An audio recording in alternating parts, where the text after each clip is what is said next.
कहती है नहीं हमें ये भी चाहिए, हमें वो भी चाहिए, हम ये भी करेंगे। क्या हम ईमान के साथ इंतजार करते हैं? इब्राहिम को खुदा ने कहा निकल जा, खिदमत कर, यहां से कूच कर जा। कुछ नहीं था उसके पास, जो भी अपना था सब ले गया। औलाद नहीं थी, तुझे बड़ी औलाद दूंगा, इतनी औलाद दूंगा कि तू बरकतें रिसीव करेगा। इब्राहिम इज़ाक ये पूरा हुआ था। यीशु का निसबनामा भी वहीं से शुरू होता हुआ आता है। इतनी बरकत खुदा ने उसको दी। क्या किया उसने इंतजार किया। इंतजार ईमान का इम्तिहान है। खुदा ने औलाद का वादा किया उसके साथ। तकरीबन 25 साल उसने इंतजार किया। कितने साल? 25 साल इंतजार किया। कितनी बार हालात नामुमकिन उसको नजर आए होंगे, बहुत दफा उसको हालात नामुमकिन नजर आते होंगे, फिर भी खुदा ने अपना वादा पूरा किया और उससे इजहाक पैदा हुआ। आइए उसके जलाल के लिए जोरदार तालियां लगाते हैं, जोरदार तालियां। सोचिए इस बात को, सोचिए इस बात को। ईमान जो है वो इम्तिहान है।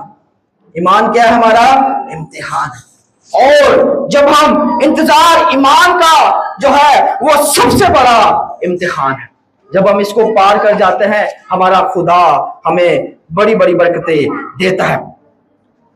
वादा देर से मिल सकता है, लेकिन खुदा का वादा कभी झूठा नहीं होता। आपको पता है दुनिया में बहुत सारे ऐसे झूठे नबी हैं जो झूठी झूठी बातें आपको बोलेंगे। अगले साल आपका वीजा लग रहा है, अगले साल आपकी औलाद हो रही है, पेट में बेटा है बोल देंगे बेटी पैदा हो रही है। बहुत सारे नजर आएंगे आपको। खुदा ने कहा बहुत सारे आएंगे, कहेंगे ऐसा, उन पर यकीन नहीं करें। जो खुदा के कलाम में लिखा है वही सच है।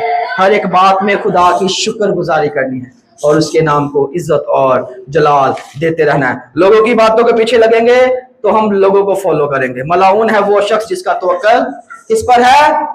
इंसान पर है। वो आपको कहेंगे खुदा आपको बढ़ा रहा है, खुदा ने आपको माफ कर दिया। भाई बाइबल में लिखा है, आप बाइबल पढ़ना शुरू कर दे। इसमें लिखा है कि बाप ने दुनिया से ऐसी मोहब्बत रखी कि उसने अपने इकलौते बेटे को बख्श दिया। उसने तो पहले ही आपको माफ कर दिया है, वो तो पहले ही आपको बढ़ा चुका है।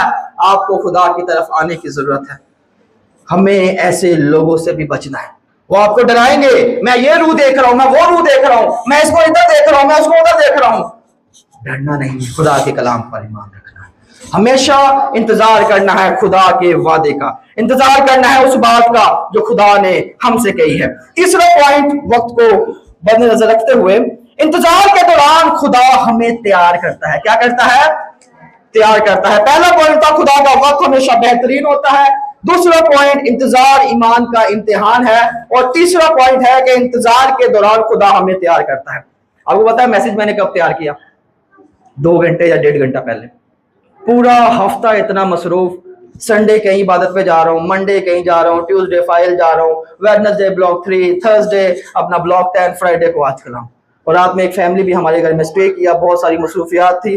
जब उनको ड्रॉप किया उसके बाद मैंने कलाम को खोला और खुदा ने, जब मैं, मेरी आदत है कि मैं थर्सडे की रात को मैसेज प्रिपेयर करता हूँ और जब मैं मैसेज प्रिपेयर करता हूँ उस दौरान मैं दुआ में बैठता हूँ और जो खुदा का रूह गाइड करता है खुदा बताता है और उसको। और मेरी आदत नहीं कि मैं इतने इतने पेजेस लिखूं, सिंपल सा जो मैसेज होता है जो खुदा देता है उसको डिलीवर करना, क्योंकि हमें यही सिखाया गया। एक आयत पे भी आप 4 घंटे भी बोल दो खत्म ना हो, खुदा का कलाम सुनाते रहो। इतना खुदा का कलाम आपके जहन में हो कि 4 अंजीलें ये हैं, 5वीं अंजील आप खुद बन के गुम हो यीशु के नाम से।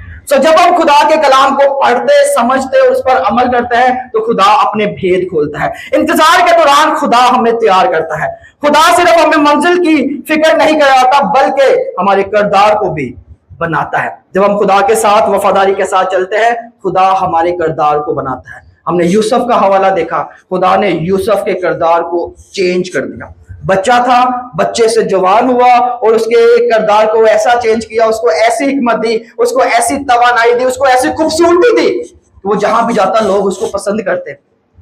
हम भी खुदा के कलाम को ऐसा पढ़े, दुआ में ऐसा वक्त गुजारे, हम किसी के साथ बात करें तो ये लोग ये ना कहें यार अदे ना गल नहीं करनी, जे अदे ना गल की तो पूरे कुवैत च गल फैल जाएगी, पूरे पाकिस्तान च गल फैल जाएगी। अदे ना गल की तो गाली गलोच होएगी, अदे ना गल करा के तो चुगलियां ही करेगा, अदे ना गल करा के यार पादे के खिलाफ गल्ला ही करेगा। ऐसा नहीं,